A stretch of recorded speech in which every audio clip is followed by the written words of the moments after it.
plus de tergiversation, je vais donner la main à notre premier speaker, Henri, et je vais partir d'ici. Allez, c'est à toi, Henri. C'est à Allez, moi. à tout à l'heure. Bonjour, messieurs, mesdames et messieurs. Donc, on va commencer par le traditionnel. Voyez-vous mon écran? Au moins un. Est-ce que quelqu'un peut me dire s'il voit l'écran? Oui? Ok, super.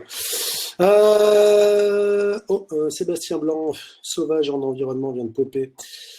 Écoutez, c'est moi qui ai le redoutable honneur de commencer de faire l'ouverture de cette rentrée des speakers, un événement qui a été organisé de main de maître avec une répétition de tous les instants, surtout 20 minutes à l'avance. Donc, si ça cafouille, si ça dérape, c'est normal, j'essuierai les plâtres, mais ça va bien se passer, c'est super bien géré. Moi, je vais vous parler d'un sujet qui est absolument pas tech, qui s'appelle le Hype Driven Development. Donc c'est un sujet que j'étraîne. Je pensais le faire beaucoup plus tard. J'ai décidé de le faire maintenant. C'était l'occasion. 200 personnes qui sont loin de moi. Potentiellement, on ne peut pas me jeter des tomates. C'était l'occasion rêvée.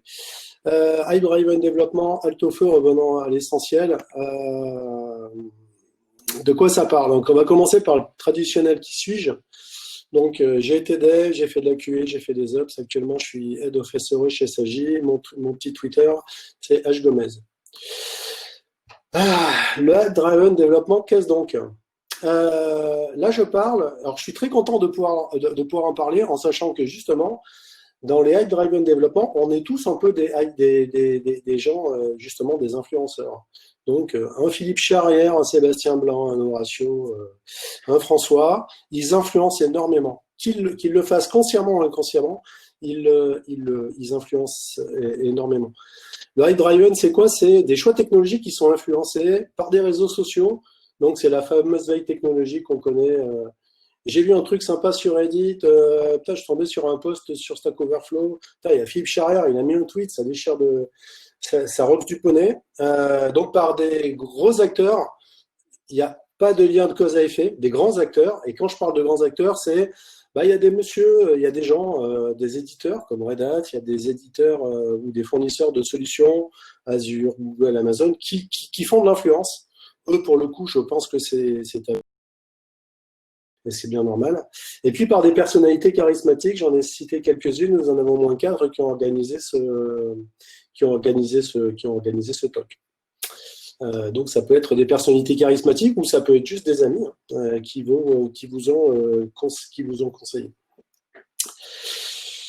Au cas où, voilà, des choix qui sont... Alors on prend des choix technologiques, mais la question à se poser, c'est est-ce que c'est des choix conscients ou est-ce que c'est des choix qu'on a pris sans nécessaire adéquation avec les besoins internes, donc les besoins de la boîte où vous travaillez?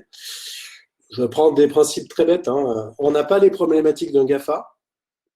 Donc, effectivement, on n'a pas la problématique dans les applications de tous les jours de se dire, et si jamais demain, j'ai 25 000 utilisateurs qui arrivent exactement à la même seconde sur une appli.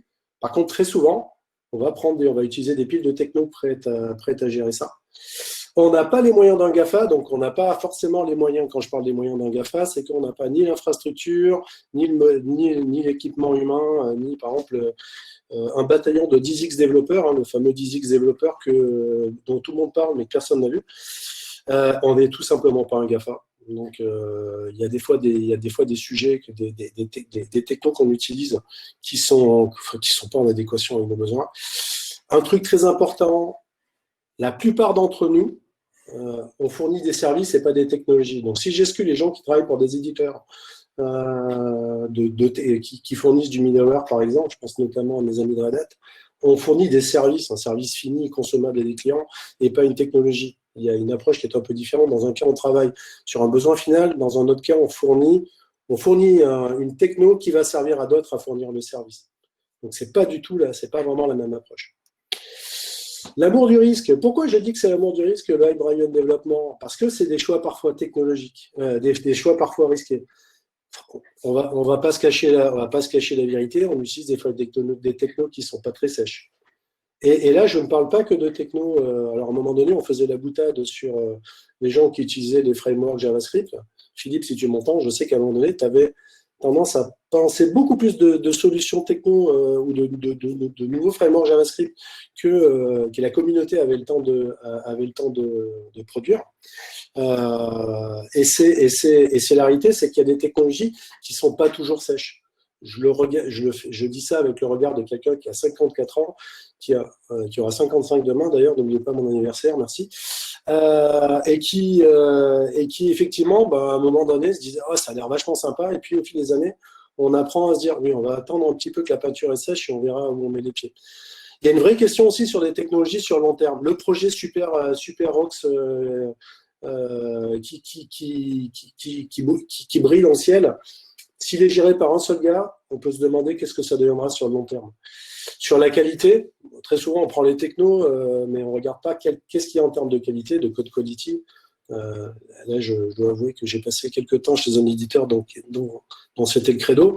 Sur la sécurité, clairement, est-ce que quelqu'un est allé sérieusement aller soulever le capot pour voir comment, outre la qualité, la sécurité est questionnable sur la quantité, parce que très souvent dans le Hype Driven Development, c'est quand on commence à en prendre un, on commence à en prendre beaucoup. Ah, j'ai trouvé ce framework machin, avec cette solution-là, cette librairie machin, et on se retrouve sur les pompes avec un choix de techno assez énorme. Donc c'est ce que j'appelle l'amour du risque, qui paraîtra évident pour plein de personnes autour de cette table virtuelle. Après, la question là-dessus, c'est quand on fait du Hype Driven Development, la question à se poser, oui, mais pourquoi on fait ça? Le geek, par définition, quel que soit son âge, il y a des geeks de 10 à 80 ans, bon, ils n'ont pas forcément la même capacité à sauter d'un sujet à l'autre, mais le geek, c'est fondamentalement une bête curieuse. Il y a quelque chose qui arrive, il faut qu'il aille le sentir, le voir, le toucher, ce qui est tout à fait ça. Il a besoin, le geek, quel que soit le domaine, et là je parle pas que de dev, ça peut être n'importe qui travaille dans notre domaine, ça peut être des ops, des devs, des QA, des PM. Il a besoin de nouveautés. Le statu quo, ça lui plaît pas forcément. Il a besoin que ça se renouvelle. Pourquoi? Parce que très souvent aussi, on a peur de rater le coche, d'être obsolète. Comment ça? Tu n'as pas utilisé le dernier framework, tu n'as pas utilisé le dernier truc. Ah, tu utilises encore du Spring et du Struts, mais franchement, t'es has-been, quoi. Enfin, même le truc est sorti il y a 6 mois, des fois, on peut avoir peur d'être obsolète ou de rater le coche. Faut pas se leurrer. Il y a des vrais cas où le Hype Driven Development, c'est pour se faire plaisir. Putain, ce truc-là, c'est vraiment sympa, j'ai envie de jouer avec.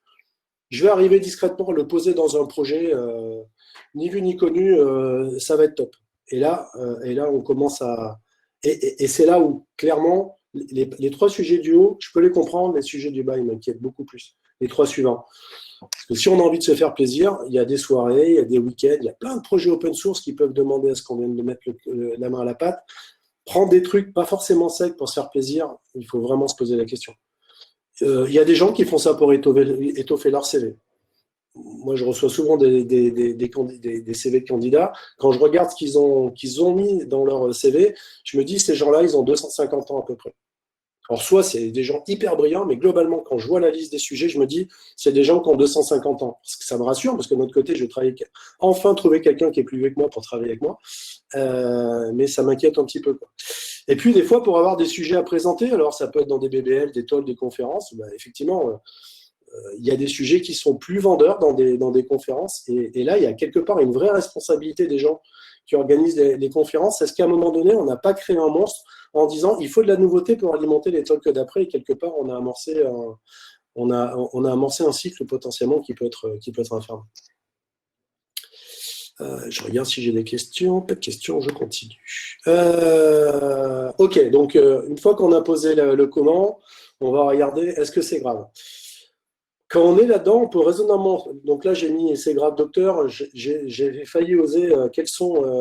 Est-ce que j'ai été infecté? J'ai pas osé, surtout en période de pandémie. C'était un peu. Je préférais le c'est grave, docteur. Comme toujours, quand on pose un diagnostic, on a une suspicion. Ce qu'on fait, on va voir son docteur et puis on essaye de voir un peu ce qu'il en est. On commence par faire un inventaire technique. Franchement, commencez toujours, si vous avez le doute, de vous dire mais est-ce que je ne suis pas rentré là-dedans? Commencez par faire l'inventaire technique dans la pile que vous avez, la pile de techno qu'on a tous à gérer. Regardez la maturité des technos que vous utilisez. Est-ce que c'est des trucs qui ont 6 jours? Est-ce que c'est des trucs qui ont 6 mois ou est-ce que des trucs qui ont 6 ans? Deuxième truc, regardez le scope de langage utilisé. Est-ce que vous ne commencez pas à avoir 50 langages de développement pour 10 personnes? Auquel cas, vous avez probablement... ça, c'est un truc très... Et là, aussi bien DevCops, hein, chacun utilise des DSL ou des langages différents. Regardez. Si vous en avez trop, potentiellement, c'est qu'à un moment donné, vous avez subi le... Vous avez été quelque part frappé par le virus du App-Driven Development. Combien de couches techniques? Celui-là, c'est mon favori, ça. Du bare metal jusqu'au code final. Autrement dit, aujourd'hui, si on voulait regarder toutes les couches qu'on traverse, on devrait se dire, OK, j'ai une machine, sur la machine, il y a un hyperviseur, sur l'hyperviseur, j'ai une VM, sur la VM, j'ai potentiellement une JVM, ou si j'ai voulu faire abstraction, j'ai mis un Docker qui est piloté par un Kubernetes, et là-dessus, mon application, qui est par exemple en Java, je vais prendre l'exemple de Java que je connais bien, eh ben, elle travaille, elle est découpée, elle utilise des frameworks plein, du Spring, elle peut utiliser du Log4j, du Hibernate et compagnie. Tout ça, l'ensemble de ces couches-là, c'est l'important de faire l'inventaire. Parce que s'il y en a une qui n'est pas sèche, comme on dit, hein, dans une chaîne, c'est le maillon le plus faible qui va faire casser la chaîne. Donc, il faut faire l'inventaire, il faut regarder combien on en a. Si vous commencez à en dépasser 10 ou 15, il faut vraiment vous poser des questions. Surtout si, effectivement, dans ces 10 ou 15, vous voyez que la maturité, elle n'est pas là. Elle n'est pas là et qu'elle est à risque, en fait. Et donc, combien de frameworks Dev et Ops? Ouais, effectivement, c'est un vrai sujet. Si vous avez, je ne sais pas, prenons une application X, vous avez un framework X et puis sur l'application Y, parce qu'imaginons que vous avez fait des microservices, vous commenciez à mélanger des frameworks, et que vous en avez vraiment beaucoup, il faut vraiment vous poser la question. Il y avait quelque chose qu'on appelait dans le vieux temps, que les moins de 40 ans ne peuvent pas connaître, on appelait les sujets d'urbanisation. C'est à un moment donné où on disait, OK, on consolide et on arrête de dispatcher 50 technos, on en prend moins, mais on en prend des solides, pour plein de bonnes raisons dont je parlerai tout à l'heure. On établit un diagnostic, deuxième diagnostic. D'abord, on a fait la partie plutôt technique. Moi, je m'intéresse beaucoup à l'humain maintenant. L'état des lieux des compétences. Quand vous avez plein de... Si vous êtes Google, vous pouvez avoir 50 technos, 272 bits, c'est pas un problème. Leur effort de R&D à eux ou à Amazon est juste énorme. Donc des gens compétents dans tous les domaines, ils en ont. C'est pas un sujet. Ils ont 272 équipes et 8000 développeurs et 8000 spécialistes dans l'ensemble des technos. Comme on n'est pas un GAFA, on regarde avec nos moyens. Est-ce qu'on a tous les niveaux d'expertise nécessaires sur la stack complète? C'est pas qu'il y a un bout de la stack, c'est la stack complète. Il faut qu'on ait des niveaux d'expertise. Et puis, une fois que vous avez vu si vous avez l'expertise sur l'ensemble de la stack, après, vous rentrez au niveau de la stack. Et une fois que vous êtes sur les éléments de la stack, il faut regarder si vous avez la redondance d'expertise. Il y a des gens qui partent tous les jours d'entreprise, hein, c'est le jeu. Si vous avez un expert et qui s'en va, vous vous retrouvez dans une situation plutôt risquée. Puis la zone de confiance. Donc là, typiquement, moi, ce que j'aime bien faire, c'est vous prenez une équipe technique, vous dites, bon, dans l'ensemble qu'on a, c'est où est-ce que tu es en confiance, où c'est flou pour toi, et où est-ce que tu as peur. Et moi, limite, ce qui ne m'inquiète pas, c'est là où ça m'inquiète, c'est pas quand la personne me donne la zone de confiance ou la zone de peur, c'est la zone de flou. Parce que la peur, limite, le diagnostic, il est posé, là, on a vraiment peur d'y être. La zone de confiance, on est raisonnablement confiant. Par contre, quand vous avez une zone de flou où personne ne répond, typiquement, c'est vous mettez tout à plat et vous voyez qu'il y a une grosse zone toute floue. Là, vous commencez vraiment à vous dire, oui, mais globalement, là, on sait pas, mais tout là, on ne sait même pas ce qu'on doit savoir, en fait. Et là, vous savez que vous êtes vraiment dans une zone méga risque, en fait.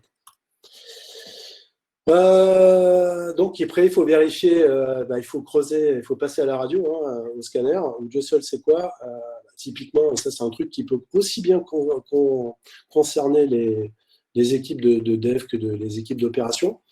Test simple, vérifier la maturité des gens en termes de, par exemple, posez-leur des questions sur la stratégie de mise à jour de chaque élément de la stack. Ou sur la sécurité des éléments de la stack. C'est bien beau d'avoir une stack de 50 éléments. C'est qui s'occupe de suivre les CVE de 50 éléments? C'est qui d'ailleurs qui sait quoi faire en cas d'attaque? C'est qui d'ailleurs, est-ce que vous avez même seulement une équipe de sécurité? La question se pose. À l'époque heureuse où on avait ça, Zadig 81, un cas de mémoire, il n'y avait pas de problème de sécurité. Hein. Mais maintenant, on n'est plus dans ce pattern-là, en fait. Puisque ça devient globalement des monstres. Il faut avoir des compétences en réseau, il faut avoir des compétences en système, et en plus des compétences en développement. tout ça, ça nécessite d'avoir vraiment ce sujet-là. Puis vérifier la maturité, demander, vous avez fait du capacity planning, vous avez un peu chahuté les solutions, vous avez vu comment ça travaille en tournure, comment on tune, puisqu'on est tous d'accord, hein, un référentiel avec 104 données, ça répond toujours. C'est le jour où on met 100 mégas ou 100 gigas ou 2 pétas que là on se dit, ah, c'est marrant, ça marche quand même beaucoup moins bien que… Et la réalité du terrain, elle est là en fait. Pour la différence entre quelque chose qui ira loin et quelque chose qui va s'arrêter encore en vol, c'est ça. Est-ce que ces questions-là, on les a vérifiées avant? La sécurité, les mises à jour, c'est un autre sujet, mais la capacity planning, la performance, le jour où vous avez un go en prod, en live direct, et que vous n'avez pas vérifié ça, votre site, il s'effondre, au revoir et merci, les clients vont ailleurs. Et vous êtes mort, en fait. Alors, les petits symptômes, j'aime bien ces symptômes, les mots qui ne trompent pas. On pourrait dire entendu dans un open space. Aucune idée du pourquoi ça fait ça. J'ai pas eu le temps de creuser plus. C'est trop compliqué, personne ne maîtrise. Faut demander à X, il n'y a que lui qui sait. Pourtant, ça avait l'air vachement bien quand on a fait le POC. Quand vous entendez ça dans un open space, vous prenez vos équipes techniques et vraiment vous faites un bilan. Parce que là, ça veut dire que quelque part, il y a des gens qui vous disent on ne maîtrise plus en fait. On a créé, on ne sait pas ce qu'on fait en fait. Et ça, c'est vachement inquiétant. Ça peut être sur des technos traditionnels, mais très souvent, vous n'allez pas le voir sur des technos traditionnels, on va dire, au long cours, parce qu'elles sont méga documentées. Je veux dire, comme c'est des technologies éprouvées, il n'y a pas de problème. On trouve les modèles, on trouve les patterns, il y a tous les tutos qui existent, notamment pour du fine-tuning et compagnie. Sur des trucs frais, les trucs frais, il n'y a pas la doc. Hein. D'abord, on écrit le code, après on le vend, puis si on a le temps, on fera la doc. Mais on n'a vraiment pas le temps tout de suite. Là, il faut mettre des fonctionnalités. C'est un peu le problème d'embarquer des techno. Alors, les impacts, il y a des victimes. Hein. Alors, les premières victimes, c'est votre vélocité. Vous allez me dire pourquoi la vélocité? Ouais, parce que quand vous commencez à prendre des technologies que vous ne maîtrisez pas, du Spring ou du Strut, ça fait rigoler tout le monde. N'empêche que du Spring et du Strut, vous avez n'importe qui peut vous faire un chiffrage précis. Je suis en train de quelque chose que vous ne connaissez pas. Le chiffrage, c'est la méthode, je mouille mon doigt, j'attends qu'il y ait du vent et je vais peut-être te donner un chiffrage. La qualité, clairement, sur des trucs comme ça, on n'est clairement pas au juste de la qualité, quoi. C'est parce que déjà les fondamentaux sont peut-être pas les sous-jacents sont peut-être pas nécessairement de qualité et c'est difficile de juger. On construit pas. J'ai un big up à Florian qui est dans mon équipe, ce qu'il appelle les Jinjas sur du sable. Autrement dit, on fait pas des montages sur du sable, quoi. La stabilité, la stabilité, parce qu'effectivement, sur des trucs qui ne sont pas forcément sexy, la stabilité, elle ne sera pas au rendez-vous. Ce n'est pas le but de la techno. Le but de la techno, c'est de se répandre. On s'intéressera à la stabilité plus tard. Bien évidemment, l'impact suivant, c'est les clients. Donc, mais ils commencent à se plaindre. Il n'y a pas, vous n'êtes pas assez rapide pour sortir des nouvelles fonctionnalités. La qualité, elle n'est pas au rendez-vous. Ce n'est pas stable. Et au final, l'impact, c'est la boîte, quoi. Votre boîte, elle meurt.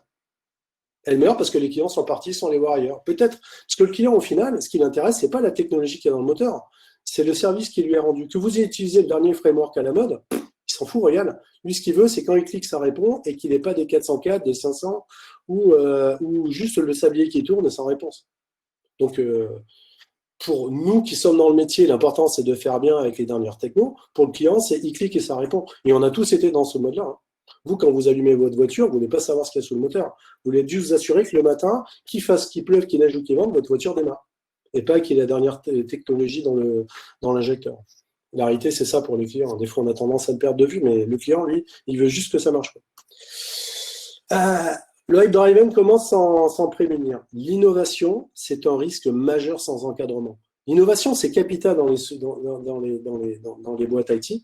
C'est même le moteur de notre activité, mais c'est un risque majeur si vous n'avez pas un cadre. Et la responsabilité, là, je le dis, elle est claire. La responsabilité, c'est celle des tech et des team leads, des directeurs techniques et CTO. Ça veut dire que le hype driven développement, à un moment donné, il faut dire stop, les gars, il y en a trop. Est-ce que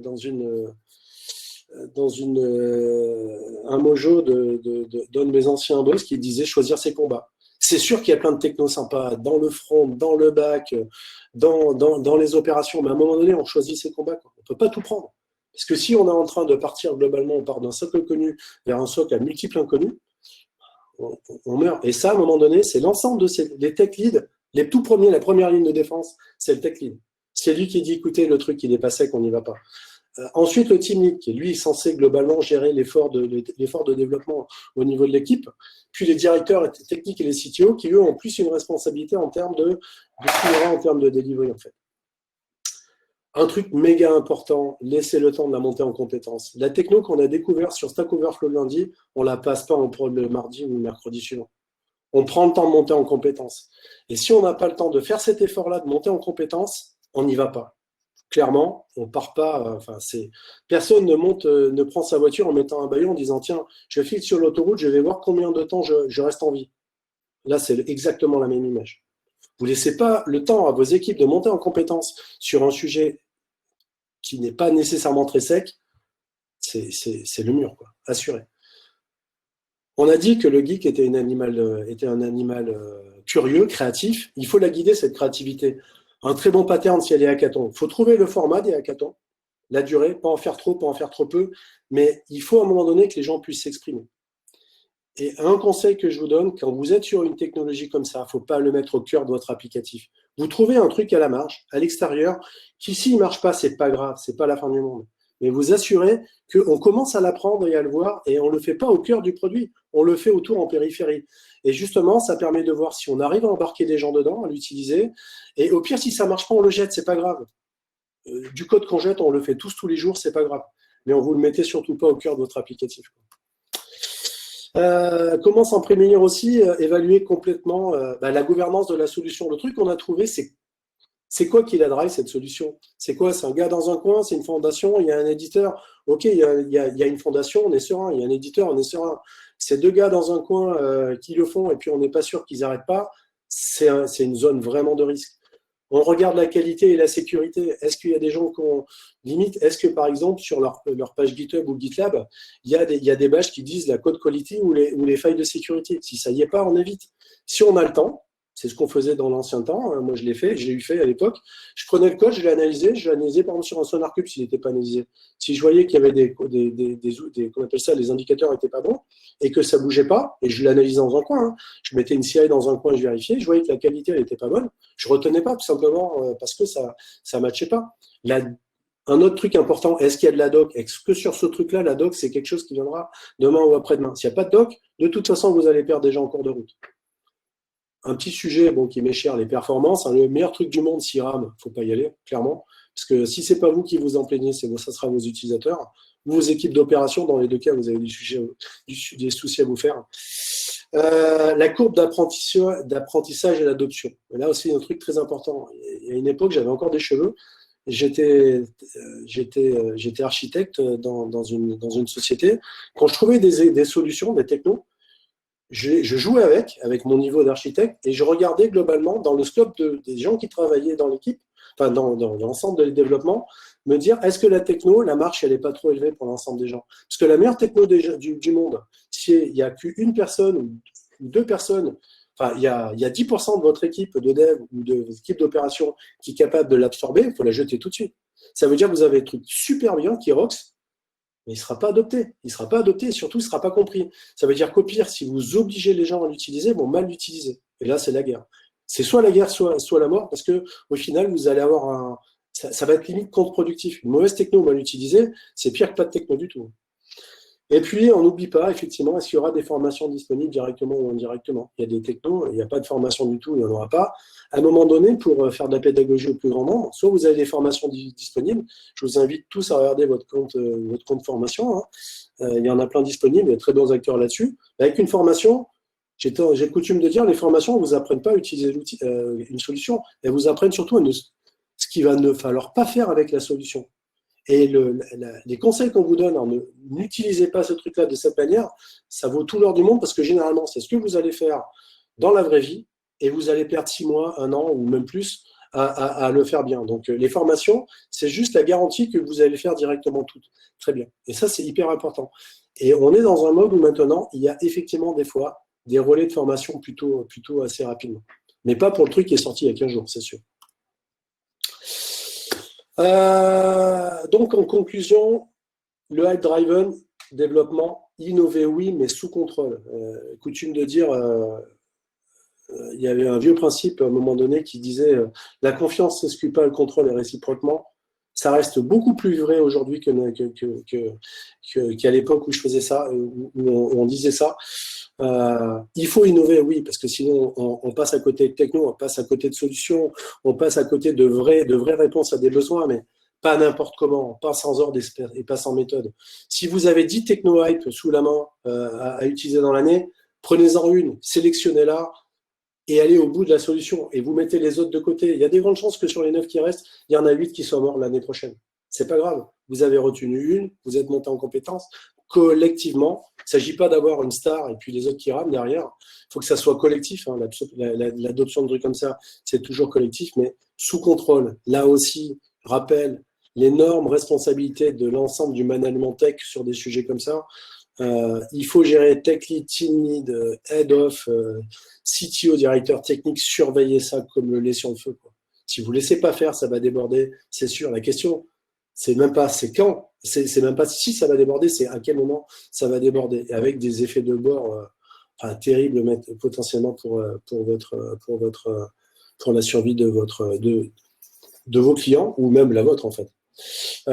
Faites une veille complète. Ça peut paraître ringard hein, de faire la veille complète. On est beaucoup à avoir connu une époque où il y avait de la veille techno dans les boîtes, où on regardait le code, on regardait la doc, la stabilité, les performances, faisait une vraie veille, hein, et puis on donnait un avis, go, pas go. C'est souvent ce qu'on fait dans les offices of CTO.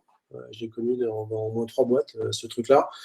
Ben oui, effectivement, on sera pas sur un poste de recette, hein, on sera sur un poste de coût, mais évaluer une techno et se dire elle est viable ou pas, ben, ça peut éviter de méchantes surprises par le futur. Et probablement, le truc le plus important, c'est de rester humble. Il y a peut-être des technos, elles sont trop grosses. L'os, il est trop gros pour vous à avaler. N'essayez pas d'y aller. Si vous voyez que l'os, il est trop gros pour vous ou pour votre équipe, c'est pas grave. Trouvez-en un autre beaucoup plus réaliste, beaucoup plus abordable. C'est pas grave on pourra jamais vous accuser de pas être allé sur un sujet parce qu'il était trop gros pour vous. Par contre, on pourra certainement toujours vous accuser du péché d'orgueil. Donc, restez humble, on dit, ce truc-là, il est bien, mais moi, en l'état, on n'est pas staffé, on n'a pas les compétences, on n'y va pas. Là-dessus, c'est même la responsabilité, notamment des seniors dans les organisations, de se dire, là-dessus, on n'y va pas, parce que c'est un trop gros morceau pour nous. Je regarde mon temps, 18h38, je pense être dans les temps, ce qui est une grande première pour ceux qui me connaissent.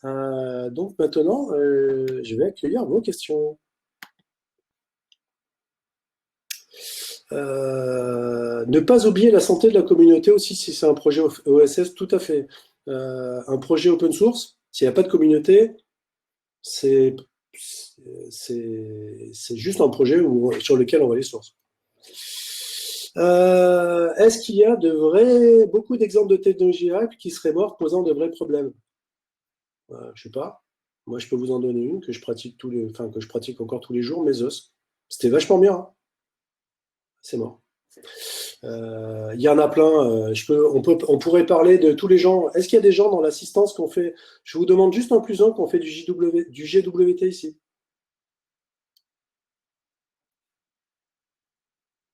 Il y a des techno-hype, il y en a plein.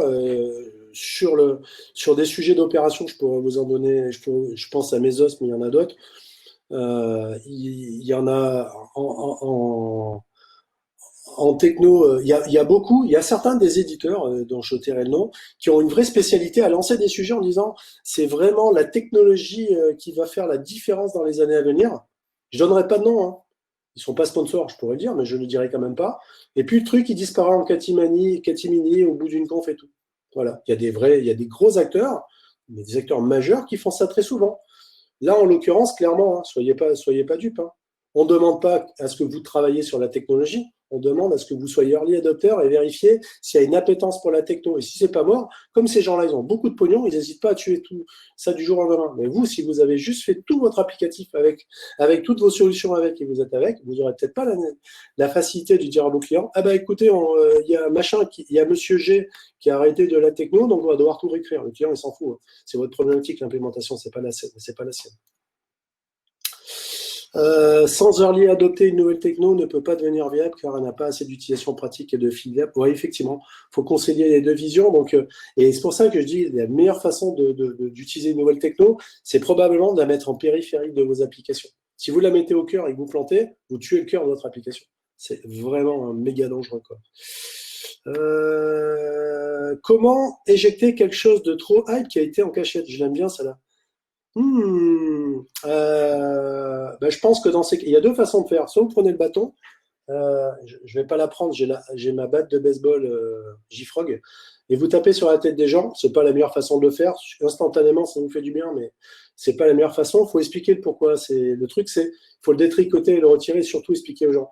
Parce que si vous tapez sur une personne et que vous lui expliquez pas, vous pouvez être sûr que demain, ça va être un autre qui veut le faire. Il faut le faire et puis le faire en mode tout à fait en toute clarté, en expliquant les choses. La meilleure façon de ne pas revoir les erreurs, c'est de les expliquer.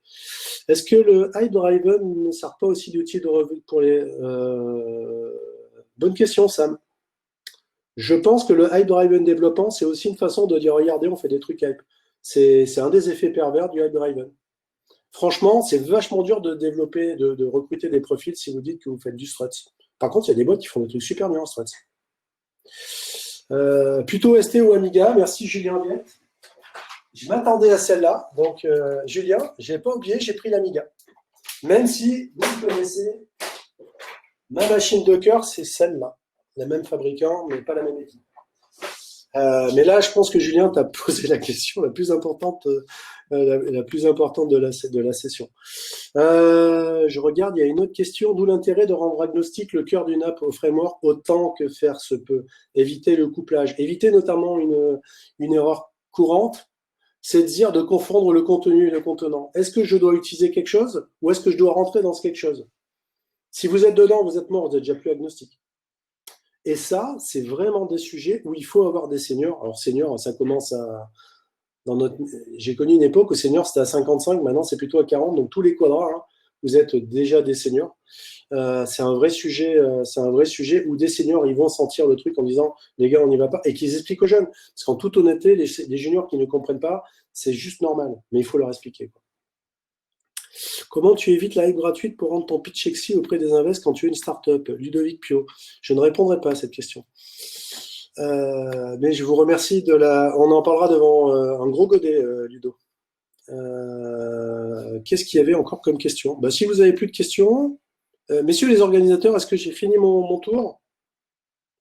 Je pense que oui. Je pense qu'on peut... La hype de méthodologie. La méthodologie, c'est pas de la hype. Faire les choses avec ordre et méthode. Il me semble rappeler que c'est ce qui distinguait l'ingénierie à la française d'autres ingénieurs. L'ordre et la méthode, la démonstration, le fameux esprit cartésien. Pendant très longtemps, l'ingénieur français avait une supériorité par rapport à tous les ingénieurs. Et Dieu sait que j'ai travaillé avec des gens différents, c'est qu'on avait une méthodologie. On savait d'où on partait, on savait où on voulait aller. Et qui n'était pas du tout le cas d'ingénieurs de nationalités différentes, qui allaient beaucoup plus vite et qui étaient plutôt dans le mode robot tondeuse ou robot machin, ils prenaient un mur et repartaient. Mais c'est pas grave, ils étaient nombreux et puis ils allaient très vite à faire demi-tour. L'ingénieur français posait un peu plus le temps de poser les choses et il avait un peu plus de méthode. J'invite vraiment les nouvelles générations à reprendre là-dessus. C'est pas un truc de vieux con, c'est juste un truc hyper important. La méthode, c'est méga important. Et c'est ce qui distingue le bon ingénieur. C'est pas la qualité de code qu'on fait, c'est la bonne méthode, quoi. Et c'est ce qui fera notamment que vous serez un bon tech lead et après un bon team lead et que vous finirez comme étant un super CTO. Ou un super CEO, je vous souhaite le meilleur. Dans ce cas... Mais quoi, on est à 5 ans, on est à 50 ans après quoi? Mais on est quoi à 50 ans? Après senior, on est à se faire des soucis. Il n'y a pas, non, chez Reda, je crois qu'il y a un terme que j'aime bien, qui se dit qu'on est Sébastien, aide-moi. Les gens qui sont experts dans une technologie qui touchent même plus que leur patron. C'est pas fellows? Il y a un terme là-dessus, il y a un terme particulier en disant qu'on est expert dans une techno. Il y a beaucoup de termes comme ça chez Red Hat. Distinguished engineer, c'est ça? On répond pas, mais globalement, non.